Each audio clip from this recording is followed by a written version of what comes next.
అదే మాదిరిగా జనరల్గా మీరు ఒకసారి చూస్తే వైశ్య కమ్యూనిటీలో చాలా చారిటీ ఉంటుంది.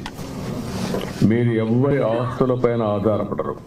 సమాజం కోసం అవసరమైతే త్యాగాలు చేస్తారు తప్ప ఎప్పుడు కూడా వేరే వాళ్ళ ఆస్తుల కోసం లేకుంటే వేరే విధంగా 10 రూపాయలు దోచుకోవాలనే ఆలోచన మీకు ఎవ్వరికి ఉండదు. మీరు చేసే పనంతా కూడా ఒక పద్ధతి ప్రకారం వ్యాపారం చేస్తుంది. కంపెనీకి లాభం వస్తే నేను ఉంచుతాడు, లేత ఏమిటి బంధం, 5 ఏళ్ల బట్టి పనిచేసాడు, అది ఏం పట్టించుకోవట్లేదండి.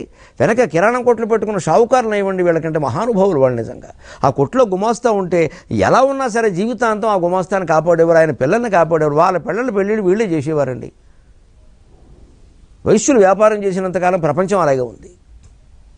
వాళ్ళకు దయా దృష్టి జాలి చేసేవారు. మనవాడు మనకు 10 ఏళ్ల పాటు పనిచేస్తున్నాడు, వాళ్ళ నాన్న కూడా పనిచేశాడు, అవి ఒక అనుబంధం. అసలు ఈ అనుబంధాలు లేవండి ఎక్కడ.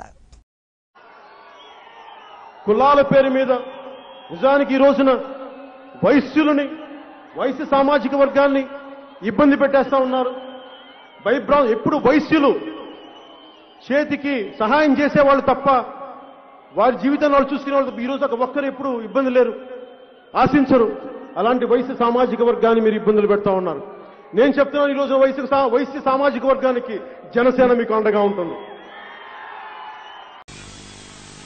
మూడవది, వైశ్యుడున్నాడు. వైశ్యుడికి ఏమిటయ్యా స్వధర్మం అనంటే దానం. అందుకనే చారిటబుల్ నేచర్ వాళ్ళకి బాగా పెట్టింది శాస్త్రం. అందుకని మీరు సత్యనారాయణ వ్రత కథలు చూడండి, ఏ వ్రతాలు చూసినా దాంట్లో ఈ షావుకారు గారు ఇచ్చేశారు, అది అలా పోయింది, తర్వాత దానం చేశాడు, మళ్ళీ వచ్చింది. ఈ కథలన్నీ పురాణాల్లో ఉన్నటువంటివన్నీ కూడా ఈ షావుకారులంతా కూడా ఈ వైశ్య జాతి ఏదైతే ఉందో, ఈ Vaishya community, they are bound to do a charity.